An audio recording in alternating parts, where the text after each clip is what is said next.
Merci beaucoup d'être avec nous. C'est un plaisir de vous retrouver une nouvelle fois pour On se dit tout et place à notre sommaire. Alors d'abord, nous allons nous attaquer à la télémédecine. Quelle place pour la télémédecine dans notre contexte marocain et africain? Eh bien, les détails avec un spécialiste dans quelques instants. Ensuite, le management par la confiance. Quel bonheur pour les managers. On va voir si c'est possible et comment avec une professionnelle. Et puis, pour finir, on va s'occuper de votre santé. Encore une fois, on va parler d'AVC. Est-ce qu'on en parle assez, justement? Est-ce que nous faisons suffisamment de prévention? Nous verrons cela avec un professionnel de la question. Bienvenue à vous. Ça se passe sur Média TV dans On se dit tout et ça démarre tout de suite.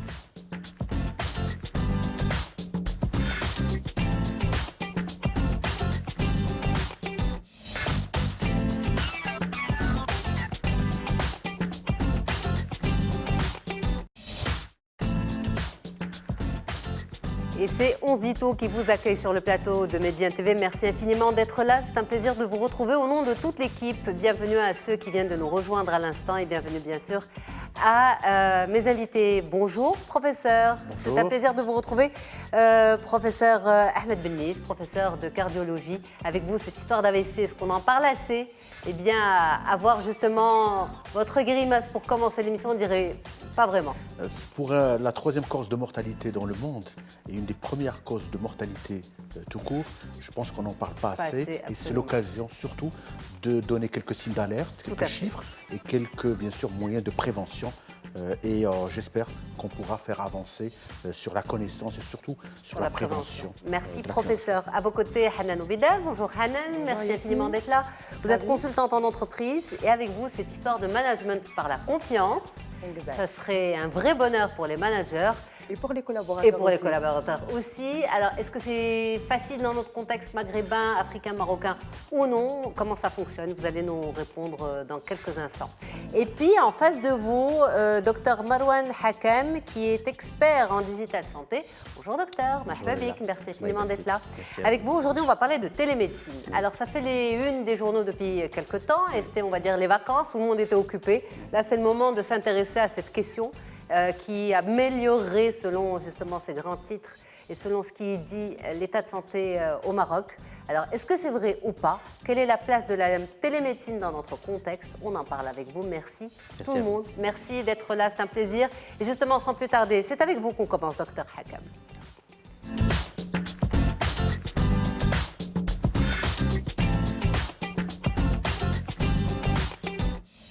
Merci infiniment, docteur, donc d'être là. Tout à l'heure, vous avez une malle, justement. Vous allez nous montrer comment fonctionne, grosso modo, ce qu'est un outil de télémédecine. Ce qu'est un outil de télémédecine, absolument.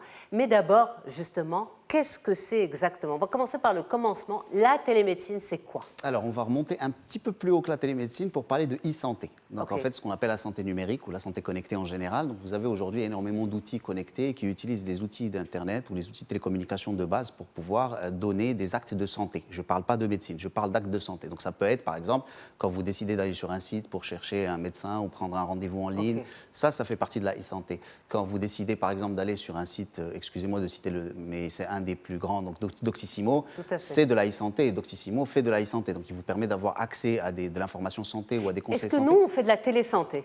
Est-ce qu'on se dit tout fait de la télésanté? Alors, si vous prenez la e-santé dans sa définition de base, et que vous êtes en train de faire une rubrique santé, vous faites de la télésanté. Parce qu'en fait, l'objectif, c'est de transmettre à travers des outils de communication, quel que soit l'outil. Vous savez, le premier acte de soins de télésanté ou de télémédecine à distance a eu lieu en 1920. Au niveau des ports de New York, quand il y avait les premiers migrants qui arrivaient de l'Europe à l'époque, fuyant éventuellement les prémices de la fin de la Première Guerre mondiale, les prémices de la Deuxième. Et donc, les bateaux utilisaient le radio pour parler aux gens qui dirigeaient à l'époque l'unité médicale du port. Et selon les symptômes de certains migrants, ils décidaient soit de les emmener vers la fameuse île de quarantaine, soit les emmener directement vers le port en fonction de ça. Et ils cherchaient principalement des symptômes de scorbut, de typhoïde, de certaines pathologies qu'ils ne voulaient pas forcément faire accéder à leur... Donc ça, c'est un premier acte de télémédecine qui est assez historique. On va dire qu'elle est assez âgée, la dame télémédecine. On a l'impression que c'est quelque chose de nouveau. En fait, ce qui est nouveau aujourd'hui, c'est qu'on utilise tous les moyens technologiques qu'a apporté Internet pour pouvoir faire des actes médicaux à distance et permettre aux gens d'avoir un meilleur accès aux soins, même dans des endroits où il n'y a pas de médecin, ou même dans des endroits où il n'y a pas possibilité d'avoir accès à une structure de soins en bonne et due forme. OK. Alors, ça, c'est ce que c'est-à-dire donner le conseil à distance. Non, pas le conseil. Pas forcément. La télémédecine, alors la e-santé, dedans, il y a du conseil, il y a de tout. Okay. Maintenant, la télémédecine, c'est un vrai acte de médecine régulé. C'est-à-dire que c'est un acte de soin que va faire un médecin à distance à travers des outils. Je vous donne par exemple la législation marocaine. Vous avez la loi 131-13 qui a donné les premiers points de départ de la télémédecine en intégrant dans ses articles 99, 100, 101 et 102. Donc je vous passe les détails. Après, il y a eu le décret d'application qui a été publié le 27 juillet ou le 25 juillet 2018 qui, lui, a défini ce que c'est la télémédecine au Maroc. Donc la télémédecine au Maroc, c'est 5 choses. Il y a ce qu'on appelle la téléconsultation. C'est le fait qu'un médecin puisse faire une consultation médicale à distance en utilisant des outils de communication à distance. Il y a une obligation au Maroc, c'est que le patient doit être obligatoirement accompagné par un professionnel de santé. Donc on prend le cas d'un centre de santé en montagne. Vous avez un infirmier qui va, lui, techniquer le patient, excusez le terme, mais c'est comme ça qu'on dit dans le jargon. Donc techniquer le patient, mettre le stéthoscope, par exemple. Mais le stéthoscope n'est pas un stéthoscope standard, c'est un stéthoscope qui est connecté, qui permet au médecin à Casablanca ou à Ifrane ou à Oujda ou à Meknès ou dans n'importe quel CHU, de pouvoir entendre les bruits du cœur directement et de pouvoir établir s'il y a un problème de rythme du cœur ou un bruit, n'importe lequel, un bruit parasite. Ça peut être la prise de température, ça peut être la prise de tension, et tous les paramètres en fait, biométriques et biologiques de la personne sont envoyés directement à travers les outils de communication vers le médecin qui, lui, est à distance. Ça, c'est la première, c'est la téléconsultation. Puis après, vous avez ce qu'on appelle la téléexpertise. La téléexpertise, c'est un peu plus simple. Imaginons que moi, je suis un médecin généraliste, que je reçois un cas de cardiologie au fin fond du Maroc profond, et que j'ai besoin d'un avis d'expert. Et ben, je vais me connecter avec professeur Benis et je vais lui dire, voilà, j'ai un trouble du rythme, voilà à quoi ça ressemble, hein. Qu'en pensez-vous? Il va me dire, est-ce que vous avez un tracé ECG? Peut-être que je vais faire un électrocardiogramme et lui, il va recevoir le tracé directement sur son ordinateur. Il va pouvoir me dire si c'est un trouble de rythme ou si c'est juste une maladie anodine ou quelque chose dans ce sens. Ça, c'est la téléexpertise. Vous avez ce qu'on appelle la téléassistance, où là, on est au-delà de ça. C'est-à-dire que j'ai besoin, par exemple, de faire un acte non invasif cardiovasculaire. Et j'ai besoin de l'aide de professeur Benis. Donc moi, je vais être en train de travailler sur le patient et lui va me montrer comment suivre les étapes qu'il faut que je fasse. Ça, on le voit par exemple dans les vidéos justement qui circulent, de ces actes. Ça s'appelle de la téléassistance. Téléassistance. Vous avez ce qu'on appelle la télésurveillance qui fait boom aujourd'hui en Europe et qui permet en fait de limiter l'hospitalisation intra-hôpital et de faire ce qu'on appelle aujourd'hui la home hospitalisation, c'est-à-dire qu'on va envoyer le patient et il va être hospitalisé chez lui et on va pouvoir le suivre et le surveiller à distance. On n'a pas forcément besoin à chaque fois de le faire venir. Et vous avez le dernier point, c'est la réponse médicale directe qui, elle, est ce que faisaient les services de SAMU normalement par téléphone. Aujourd'hui, on a moyen de le faire soit par WhatsApp, soit par Facebook, soit par ce qu'on appelle la réponse médicale directe dans les services d'urgence médicale. Alors, ça commence quand même à poser pas mal de questions et ça pousse à pas mal d'interrogations. D'abord, est-ce que c'est fiable? Est-ce que c'est fiable dans la mesure où est-ce que nous sommes tous, et je me mets dans la peau du patient, prêts à accepter de ne pas être auscultés directement par le médecin? Et comme vous l'avez dit, vous avez donné l'exemple, par exemple, des contrées reculées, des régions reculées.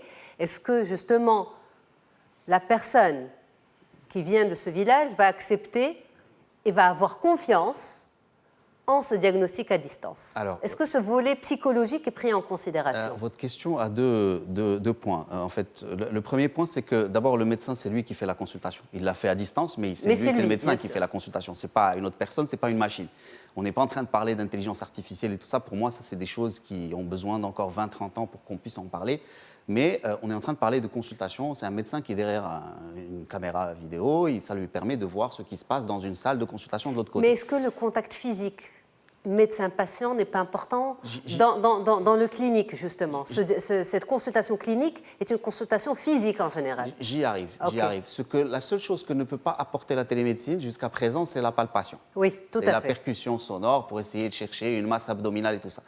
D'où le fait que la réglementation marocaine a été stricte sur le sujet, c'est qu'il faut absolument que le patient de l'autre côté soit accompagné d'un professionnel de santé. C'est-à-dire que ce professionnel de santé a été formé pour qu'on lui demande est-ce que vous pouvez, s'il vous plaît, faire une palpation abdominale, qu'est-ce que vous ressentez?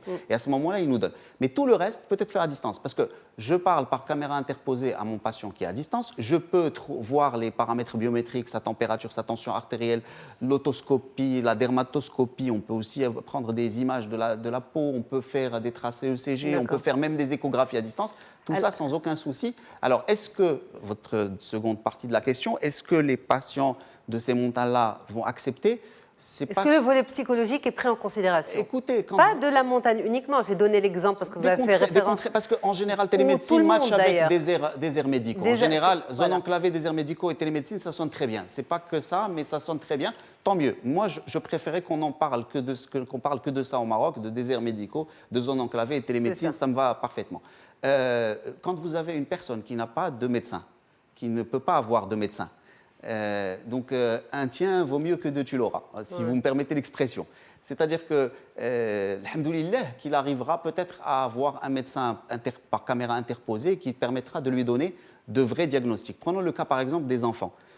Personne ne peut maîtriser la santé d'un enfant mieux qu'un pédiatre. Même si les médecins généralistes font de la pédiatrie, il faut qu'on soit clair. La pédiatrie, c'est un domaine très spécial et des fois, on peut se tromper carrément parce que voilà, on n'a pas tous les atouts, on n'a pas toutes les informations pour pouvoir gérer un problème pédiatrique.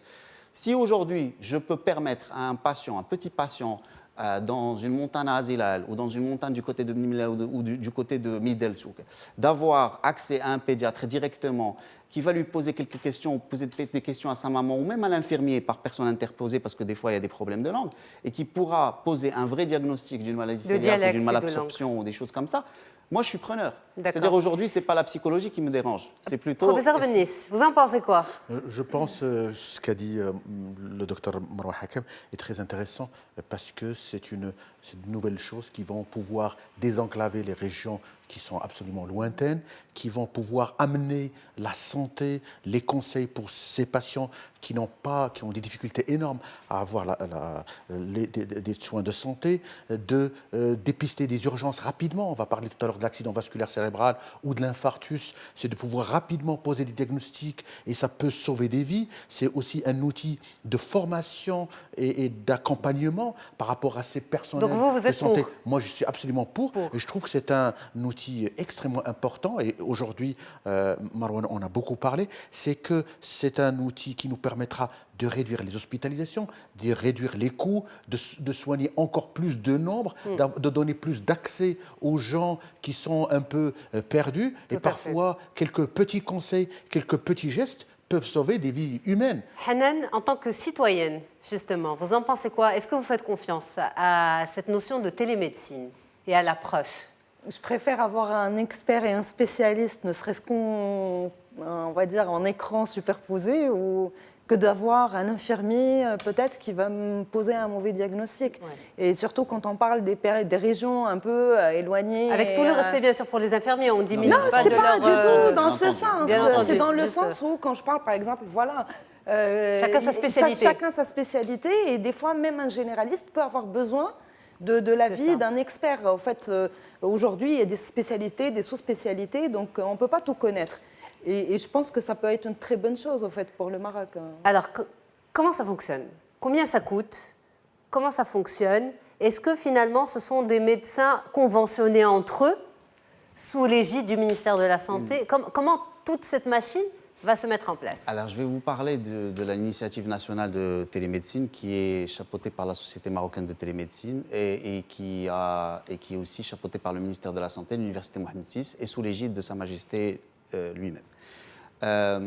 C'est une initiative qui a commencé par une première phase, on va dire, de preuve de concept, où il y a eu la sélection de 5 ou 6 centres montagneux, où il y a eu la mise en place de valisettes de télémédecine dans lesquelles il y a des dispositifs connectés qui permettent de prendre les paramètres biométriques nécessaires. Vous en avez une, je pense, on peut l'avoir. Oui, nécessaires pour faire les diagnostics de la bobologie de base. D'accord. Ce que j'appelle la bobologie de base, donc un problème ORL, un petit problème éventuellement dermatologique.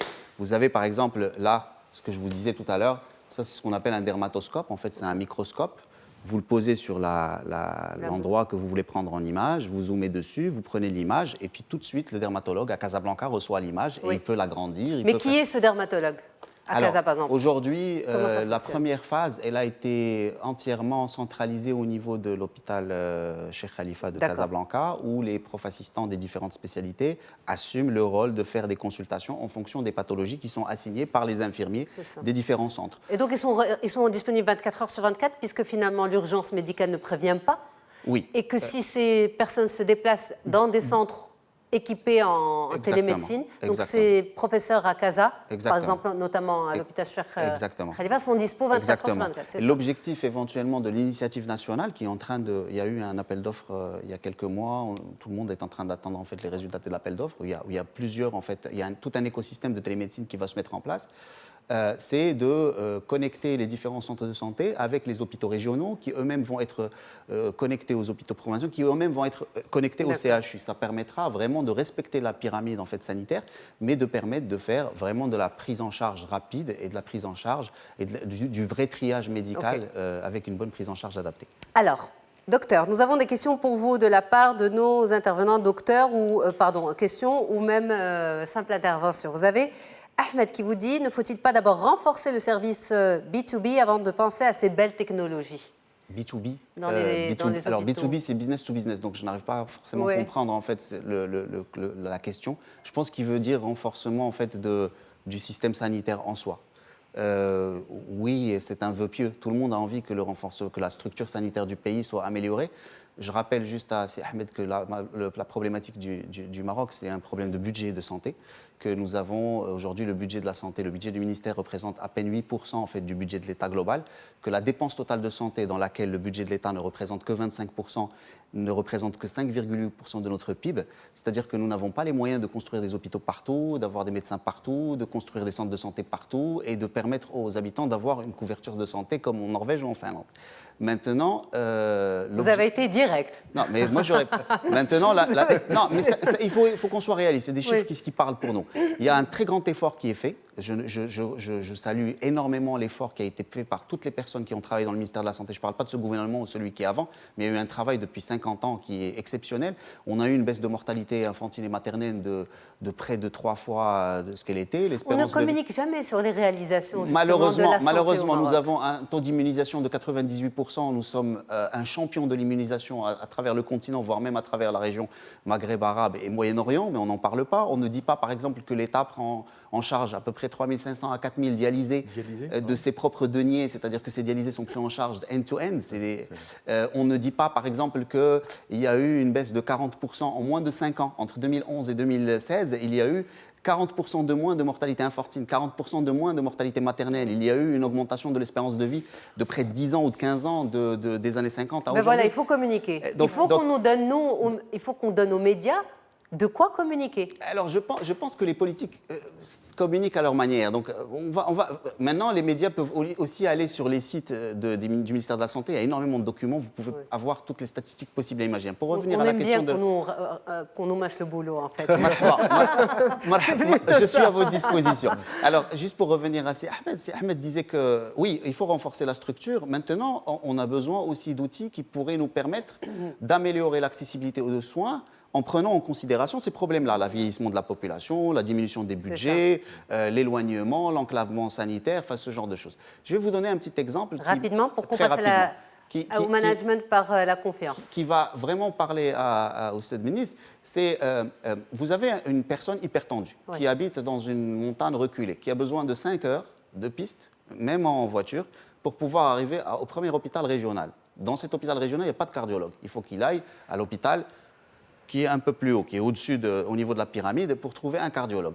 Cette dame, elle est vue par ce cardiologue. Très bien, il fait son travail, c'est une hypertension simple mineure, on va la mettre sous une molécule simple, et on va lui dire, vous revenez chez vous, on va se voir dans 3 mois. Pourquoi vous voulez ramener cette dame encore dans 3 mois jusqu'à l'hôpital? Alors que vous pouvez lui prendre sa tension artérielle à distance, vous pouvez écouter son cœur à distance, vous pouvez discuter avec elle à distance et lui dire si il faut qu'elle continue le même traitement à distance. Changer de molécule. Merci infiniment. Merci beaucoup, Dr Marouane Hakam. Vous êtes expert en digital santé. C'était un plaisir de vous recevoir et d'échanger avec vous. On reste ensemble.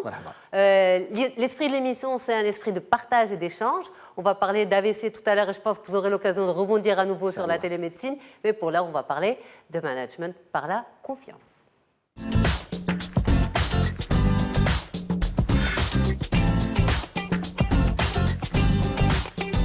Merci infiniment, Hanan, d'être avec nous. Hanan Ouidar, vous êtes consultante en entreprise. Justement, Dr Marouane Hakam, vous managez? Oui. Alors, par la confiance? On dirait pas. Par la confiance de nos clients, par la confiance des gouvernements avec lesquels nous travaillons, parce que nous dirigeons un certain nombre d'hôpitaux à travers l'Afrique. Mais oui, c'est l'hésitation. La confiance est importante. Absolument. Professeur Benis, vous faites du management? Je manage tous les jours. Il y a beaucoup de confiance? Oui, j'essaie de manager, de mettre en avant toutes les choses que je dois mettre dans mon travail, dans ma vie, dans ma famille, dans mon entourage professionnel. Donc j'essaie un peu chaque jour de manager et de manager ceux qui sont autour de moi. Alors vous êtes la spécialiste de la question. Est-ce que vous managez par la confiance? Oui. Oui, forcément. Alors je vous explique, c'est quoi cette notion de management par la confiance? Parce que forcément, quand on bosse ensemble, il faut avoir confiance en son équipe, en son entourage, en ses collègues. Alors, au-delà d'avoir juste confiance, en fait, c'est une vraie stratégie d'entreprise. D'accord. Et je veux bien croire que dans le monde de la santé, on manage par la confiance. Pourquoi? Alors, je vous explique. Dans la plupart des entreprises, vous allez trouver un organigramme où il y a une hiérarchie peut-être avec 4-5 niveaux.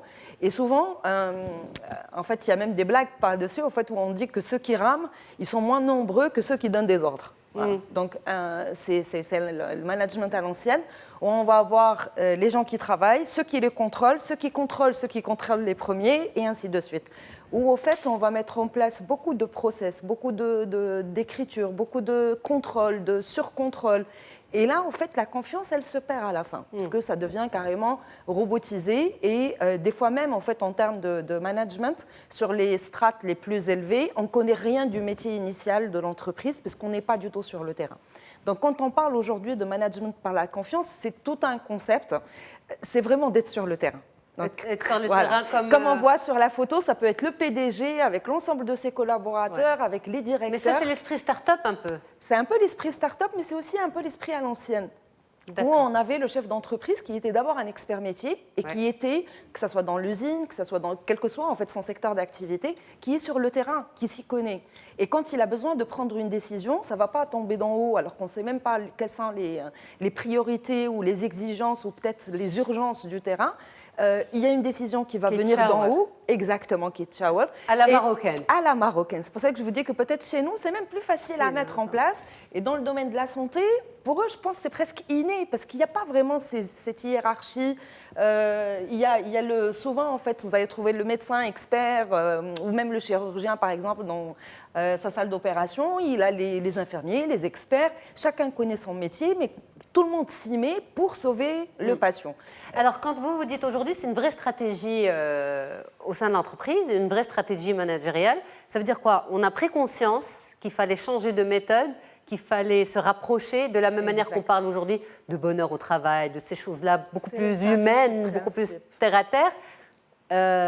Manager par la confiance, c'est redescendre sur terre un petit peu? Exactement, redescendre sur terre, réduire un petit peu la réunionnite aiguë, dont souffrent beaucoup de managers malheureusement. Ils sont dans leur 5e étage ou même des fois 10e ou 15e et ils font plein de réunions. Ils prennent des décisions qui impactent au fait sur la production ou sur le terrain. C'est pas une question d'égo, Hanan? Un peu, oui, aussi. Alors, comment ces personnes peuvent descendre de leur... Alors, on peut commencer, d'ailleurs, quand on arrive et qu'on essaie, on va dire, d'accompagner une entreprise pour mettre en place cette stratégie, souvent, ça commence par des réunions où ne seront pas intégrés que les managers et top management, enfin top et middle management, comme on dit aujourd'hui, mais il y a aussi les collaborateurs qui vont être preneurs de décisions. C'est-à-dire que quand on fait une réunion, parce qu'on a une crise, on a un problème, on va lancer un nouveau produit, quelle que soit la situation, on va se réunir avec les collaborateurs qui sont d'abord concernés. On va se mettre autour d'une table, on va prendre un paperboard et on va faire un truc, mais vraiment, genre, chacun va lancer son idée, quel que soit son statut. Alors, on oublie les casquettes. Vous avez raison, on oublie les casquettes. Peut-être c'est là la grosse problématique. Exact. Comment vous propose de marquer une petite pause et de revenir. À tout de suite.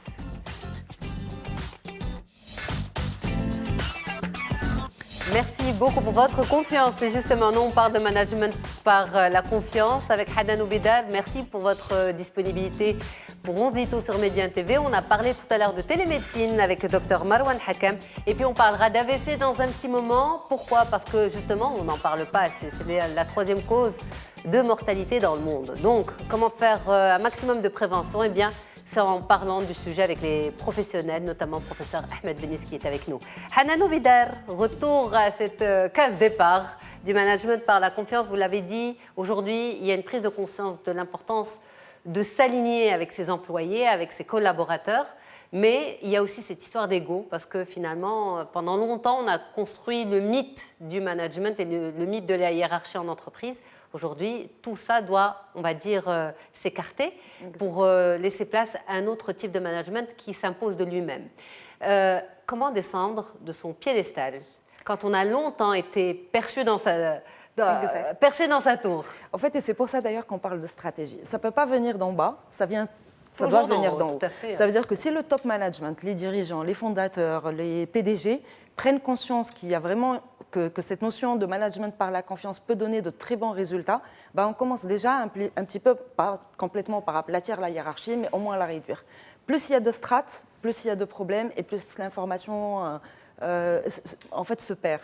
Donc redescendre, ça veut dire quoi? Ça veut dire juste accepter que peut-être un collaborateur qui est peut-être aussi jeune, parce que c'est ça aussi, au fait, il y a toute cette notion de gestion de génération, de travail d'équipe, qui peut avoir une idée qui peut être intéressante pour l'entreprise et nous faire gagner plus que peut-être des idées qui vont venir d'en haut, mais qui vont nous faire perdre, peut-être même de l'argent.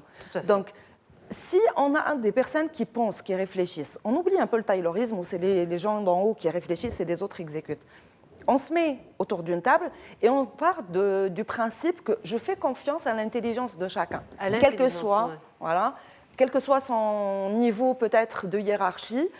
C'est tant qu'ils travaillent dans le métier même de l'entreprise, et c'est eux qui sont le plus productifs en général, c'est qu'ils connaissent son métier, ils connaissent les inconvénients, les avantages, il connaît peut-être même, il a en tête des petites astuces. Donc je vais lui faire confiance et je vais l'amener à dire ce qu'il pense. Voilà, donner des idées. Donc, je vais l'encourager à travers toutes les méthodes de management participatif, des réunions, de gestion et tout ça.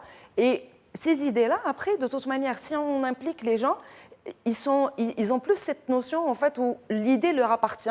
Donc, ils sont plus motivés.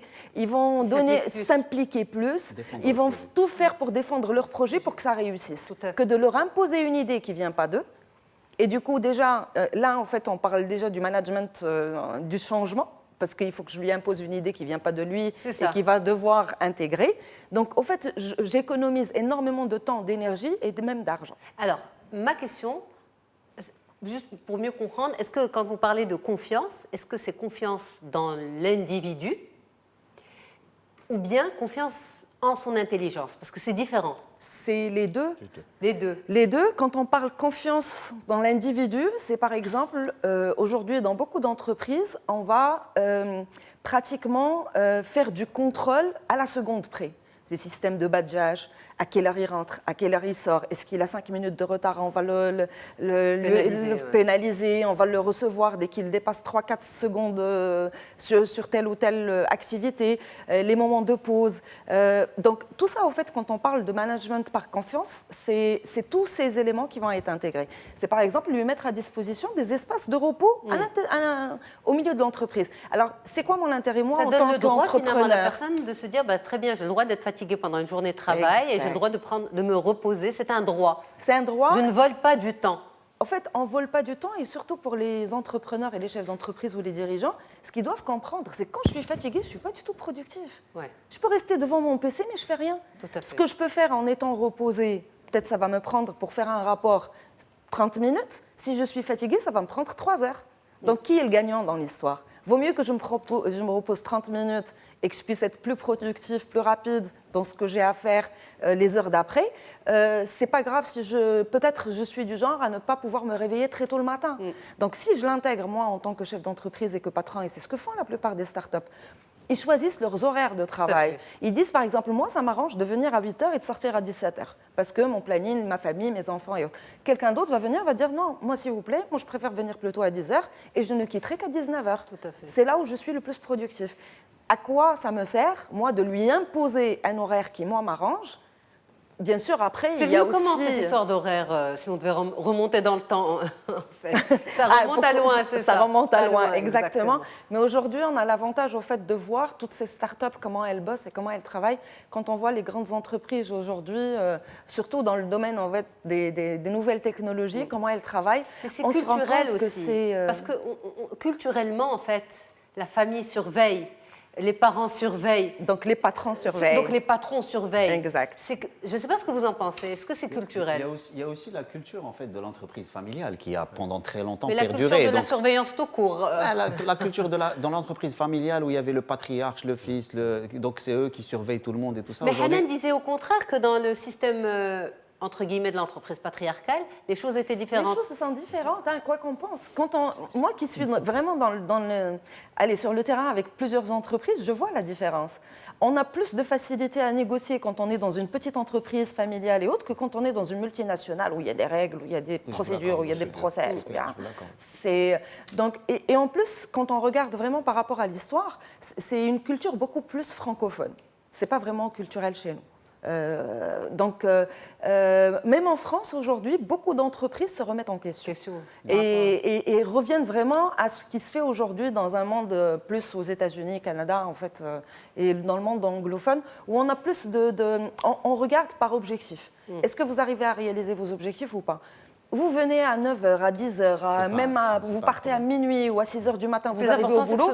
Est-ce que vous arrivez à faire ce que vous devez faire? Est-ce que vous atteignez vos objectifs? Est-ce que vous êtes productif? Si c'est oui, faites-le à votre rythme, à votre façon. Que vous soyez habillé en jean, en costard-cravate, il n'y a pas de différence. C'est pour ça qu'aujourd'hui, sur le plateau, on a de tout. On arrive à faire notre émission en costume, en polo, en tout. Alors justement, cette histoire de management par la confiance est très importante dans ce domaine récent et nouveau de la télémédecine au Maroc. Docteur Hakam, j'imagine. Dans le domaine médical en général, en fait, le management de la confiance remonte à très, très tôt dans l'histoire. Encore plus peut-être maintenant, parce que finalement, physiquement, il n'y a pas de supervision.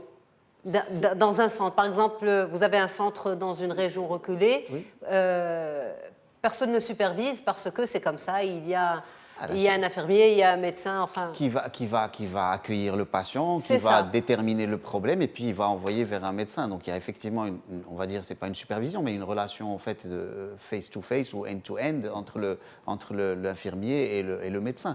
Maintenant, pour vous dire, dans tous les actes médicaux, il y a un management par la confiance. Un management par la confiance vis-à-vis du patient, parce que sans la confiance, on ne peut rien faire, mais aussi entre les différents confrères.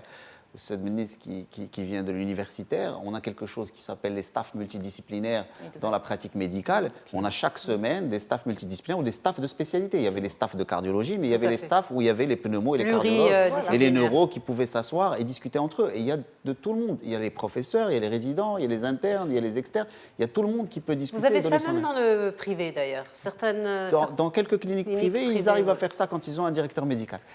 Ok. Quand ils ont un management par la confiance. De mon expérience universitaire, j'encourageais beaucoup l'intelligence collective. Exact. Et donc de pouvoir un peu faire appel à chacun et de pouvoir... D'ailleurs, ma première rencontre avec vous, professeur, c'était à l'hôpital. J'étais venue vous interviewer dans votre fief de l'époque, à l'hôpital. Dans un couloir, absolument. Sur un banc. Et à travers vrai, les étudiants, les médecins qu'on a participé à former, c'est de pouvoir leur donner cette confiance et d'utiliser un peu cette confiance, d'utiliser ce savoir, pour que ce soit un savoir collectif. Et moi, je paraphrase toujours la phrase d'Henry Ford, venir ensemble, c'est le début, rester ensemble, c'est le progrès, et travailler ensemble, c'est le succet. Mais elle est contre le Fordisme, Hanan. mais la dernière phrase, quand même, travailler ensemble, c'est du succès. Et juste pour rebondir, en fait, c'est ce que je disais d'ailleurs au début de mon intervention, c'est que dans le domaine médical, au fait, c'est assez impressionnant parce que c'est vrai qu'ils le font et c'est naturel. C'est ça.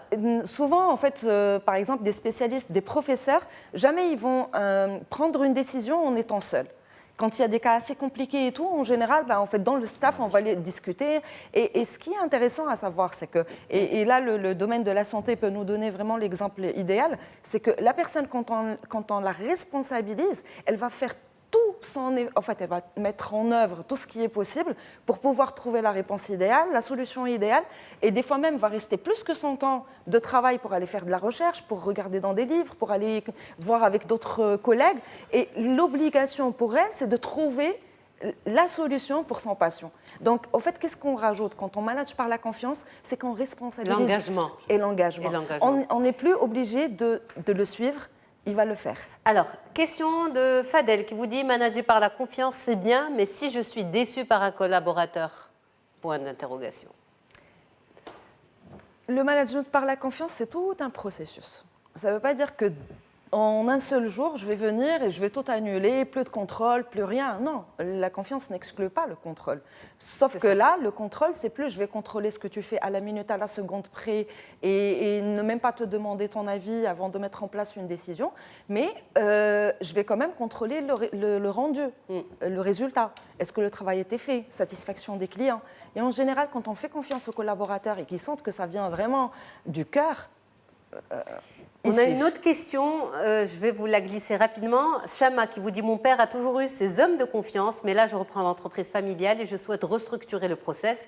Est-ce que je risque de perdre la confiance des collaborateurs ?»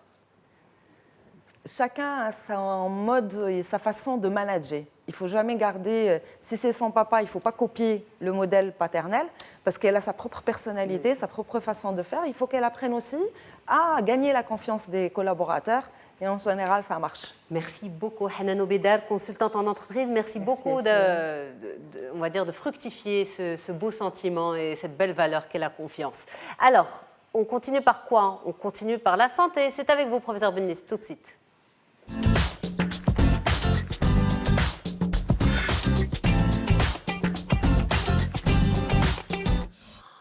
Eh bien, avec vous, professeur Benis, on va parler de l'AVC.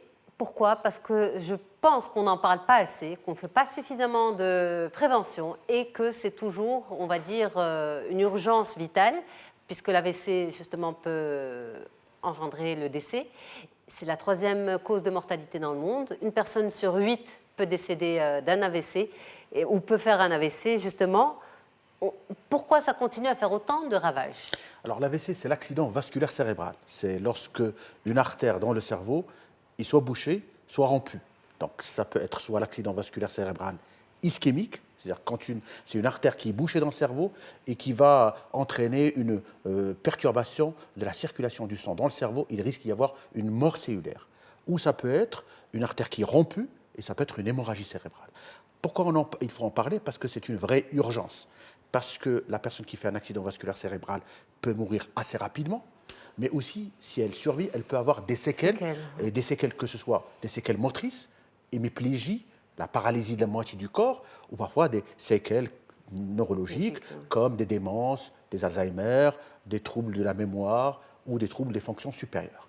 Alors, c'est une vraie urgence médicale, c'est comme l'infarctus du myocarde, et c'est fréquent parce qu'aujourd'hui, c'est la 3e cause de mortalité dans le monde. Alors, le problème, c'est qu'on ne parle pas assez. Or, si on fait un tour de table ou si on voit autour de nous, on s'en rend compte que chacun dans sa famille a eu des personnes, malheureusement, qui sont soit décédées d'un accident vasculaire, soit en souffrent. En France, il y a quelque chose comme 150 000 personnes qui font chaque année un accident vasculaire cérébral. Au Maroc, on a des chiffres? Au Maroc, on n'a pas de chiffre exact, mais ça peut se rapprocher de 100 000 par an. Deuxièmement, il y a à peu près 30 000 personnes qui décèdent d'accidents vasculaires cérébraux chaque année, que ce soit en France ou au Maroc.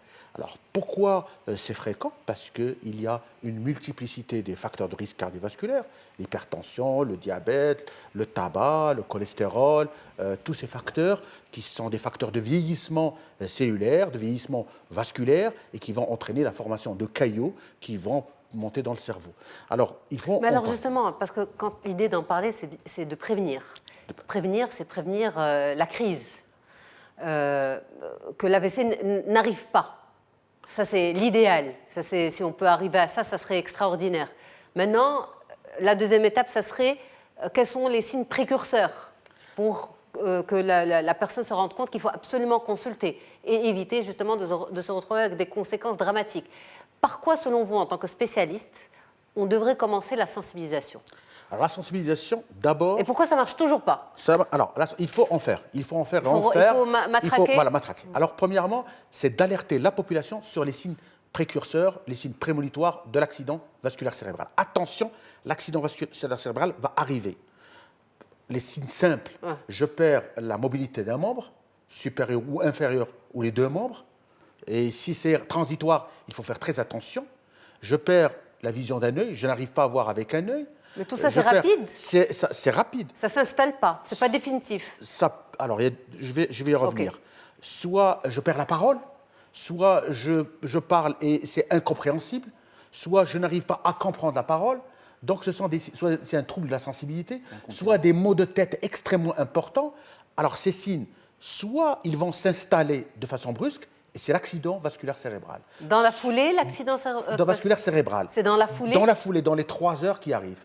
D'accord. Mais ça laisse quand même 3 heures, en moyenne. Soit c'est transitoire. Quand c'est transitoire, ça veut dire que ça vient et ça part. Ça veut dire que l'artère est en train de se boucher et de se réouvrir. Et donc, c'est là où il faut faire très attention. C'est là où il faut consulter très rapidement. Mais docteur, professeur, dites-nous, est-ce qu'il y a des patients qui font un AVC et qui vous disent, par exemple, ceux qui s'en sortent, alhamdoulilah, comme on dit, qui vous disent « je n'ai rien senti avant ». Rien ne s'est passé. J'étais debout dans ma cuisine, je me suis effondrée, par exemple. Alors, l'accident vasculaire cérébral, le cerveau n'est pas comme le cœur. Le cœur, on a la douleur qui annonce l'infarctus du myocarde ou l'angine de poitrine. Le cerveau, on n'a pas de douleur, c'est différent. Alors, on a deux possibilités. Soit on a la chance d'avoir des signes annonciateurs, c'est-à-dire des signes transitoires. Et c'est pour ça que j'en parle, pour que ceux qui nous écoutent et qui nous regardent soient sensibilisés. Perte de la motricité d'un membre, supérieur ou inférieur, perte de la parole, perte de la vision, des maux de tête importants. Ça, si c'est transitoire, c'est-à-dire que ça va se résorber rapidement au bout de quelques minutes, voire 1 heure, c'est ce qu'on appelle un accident ischémique transitoire. Il faut aller consulter très rapidement. Quel médecin? Alors, il faut aller voir le médecin le plus proche. Si je suis à côté d'un centre de santé, il faut aller voir le centre de santé. L'approche médicale, le contact médical est le plus important. Peu importe la spécialité, que ce soit un médecin généraliste ou que ce soit un médecin spécialiste. L'essentiel, le premier contact avec le médecin peut sauver le patient. Mais pardon, quand vous dites le plus important, c'est le contact médical. Okay, le contact avec un professionnel. Ça veut dire quand la personne arrive chez un professionnel de la santé en décrivant l'un de ses symptômes ou plusieurs, elle a droit à quoi? On lui dit quoi? Il faut faire tel et tel et tel examen, ou on lui injecte un produit qui va calmer la situation, lui donner un sursis, comme on dit, pour aller faire ces examens. Alors, puisque je parle d'urgence, c'est une vraie urgence. À ce moment-là, c'est une question de temps. Le temps, c'est le cerveau. Parce que si on ne fait rien, parfois l'accident vasculaire cérébral s'installe et quand on dépasse 3 heures, on peut avoir des séquelles qui peuvent être définitives. Okay. Alors à ce moment-là, le premier contact, c'est qu'on porte le diagnostic. Le diagnostic n'est pas uniquement un diagnostic subjectif, mais aussi un diagnostic objectif. On fait un ensemble d'examens, on prend la tension, on ausculte le cœur, on fait un électrocardiogramme, on fait un scanner cérébral. Et si le diagnostic est posé d'un accident vasculaire en voie de constitution, à ce moment-là, on dirige le patient très rapidement vers un centre hospitalier équipé pour pouvoir injecter des produits qui vont détruire le caillot dans le cerveau ou qui peuvent dilater par un ballonnet donc dans le cerveau. On ouvre l'artère pour pouvoir... Mais c'est c'est des centres spécialisés. C'est des centres spécialisés. C'est pas n'importe quelle urgence. C'est pas n'importe quelle urgence. Ailleurs, si c'est transitoire, on peut donner des médicaments qui vont lutter contre la formation des caillots, des anticoagulants, ou des médicaments qui vont lutter contre l'agrégation plaquettaire, des médicaments qui vont contrôler la tension et qui vont pouvoir stabiliser et empêcher l'accident vasculaire cérébral de s'installer. Est-ce qu'on peut vraiment s'en sortir, docteur, professeur, en toute honnêteté? Oui. Dans notre contexte sanitaire marocain, est-ce qu'on peut vraiment s'en sortir? Ou ceux qui s'en sortent, c'est un coup de chance? Alors, je pense qu'on peut s'en sortir. Qu'on peut s'en sortir de deux façons. D'abord, il faut poser le diagnostic très rapidement. Donc, il faudrait que les patients soient sensibilisés par rapport à ces signes. Puisque c'est une urgence médicale, est-ce que nos urgences publiques et privées sont formées, sensibilisées, équipées? Est-ce que les urgences dans les hôpitaux publics sont formées par rapport à ça, équipées? Est-ce que nos cliniques privées, qui prennent aussi beaucoup de patients, on sait pourquoi, sont aussi équipés, formés? Est-ce qu'il y a des spécialistes 24 heures sur 24? On sait que ce n'est pas le cas. J'ai conscience que nous vivons dans des inégalités de santé dans le Maroc. C'est ça. J'ai conscience que tous les hôpitaux ne sont pas équipés. Mais parfois même les cliniques ne sont pas équipées.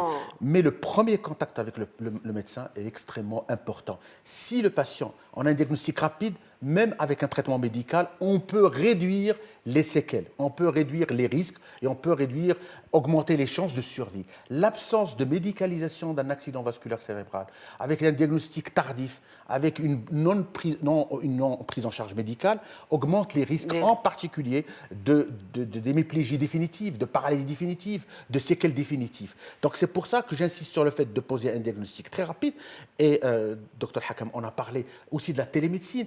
Tout ça, le fait de diminuer le temps et de rapprocher le patient très rapidement du médecin permet d'abord de poser des diagnostics très rapides, parfois de mettre en place des traitements qui peuvent être efficaces et aussi pour pouvoir diminuer les risques. Donc tout ça, je le mets en globalité. J'ai conscience que nous n'avons pas ce qu'on appelle aux États-Unis, en Europe, les stroke centres, c'est-à-dire les centres d'accidents vasculaires.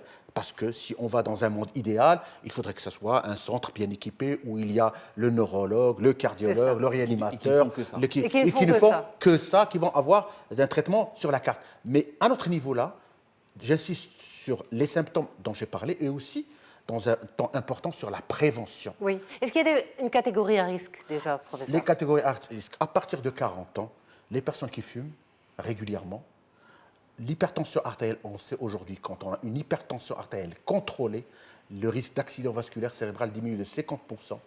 Les diabétiques qui ne sont pas contrôlés, qui ont des diabètes déséquilibrés et qui ne suivent pas leur traitement, le surpoids, l'absence d'activité physique, la sédentarité, le cholestérol, tous ces facteurs vont participer progressivement, parce que ce sont des facteurs qui vont participer à former des caillots, et ce sont ces caillots qui vont obstruer les artères dans le cerveau. Donc c'est pour ça qu'il est important à titre collectif, et donc au niveau de notre population, c'est de lutter contre l'hypertension, lutter contre le tabac, lutter contre le diabète. Donc il faudrait une alimentation saine et bien sûr surveillance du poids et lutter contre ces facteurs de risque cardiovasculaire. Une question, on va pouvoir en prendre une seule, celle de Rita qui vous dit: l'AVC est-il aussi une histoire de famille? Oui, il y a une hérédité, il y a des familles qui ont des accidents vasculaires cérébraux. Ou des facteurs de risque, peut-être. Facteurs de risque, mais surtout l'histoire de famille par le risque cardiovasculaire. Ouais. C'est-à-dire quand vous avez une famille de gens diabétiques, d'hypertendus, de fumeurs, mais en fait, moi, médicalement, l'accident vasculaire n'est pas une fatalité. C'est-à-dire qu'il y a des facteurs sur lesquels on peut prévenir. Et 80% des accidents cardiaques peuvent être prévenus. On peut vivre une vie avec une espérance de vie qui peut aller aujourd'hui jusqu'à 80, 82 ans, 85 ans, sans passer par ces risques d'infarctus du myocarde. Pas de tabac, une alimentation saine, salade, légumes et fruits, et une bonne surveillance de la tension artérielle. C'est ennuyeux, ça, salade, légumes et fruits. Oui, c'est bon aussi. Hein. Parlons vrai. Et puis, c'est bon. Et bougez aussi, bougez. Ne restez pas sédentaire. Salade, légumes et fruits, faites-vous plaisir de temps en temps, c'est pas grave. Et ne fumez pas, bien sûr. Ne fumez pas. Pas de cigarettes, pas d'alcool, une alimentation équilibrée, se faire plaisir de temps en temps. Et faire du sport. Manager par la confiance, ça détend les artères aussi. Aujourd'hui, on peut vivre plus longtemps, on peut vivre en bonne santé aussi. Tout à fait. Voilà. Merci infiniment, professeur Ahmed Bennis. Merci à tous d'avoir été là. Merci, docteur Marouane Hakam, d'être venu nous parler de la télémédecine et de sa mise en pratique au Maroc. Merci, Hanan Oubidar, d'avoir fait le déplacement depuis Marrakech pour nous parler de management par la confiance. Et à vos côtés, le cher professeur Bennis. Merci beaucoup d'avoir été avec nous pour faire un maximum de prévention contre les accidents vasculaires cérébraux. Merci à toute l'équipe en régie. À très très vite. Au revoir.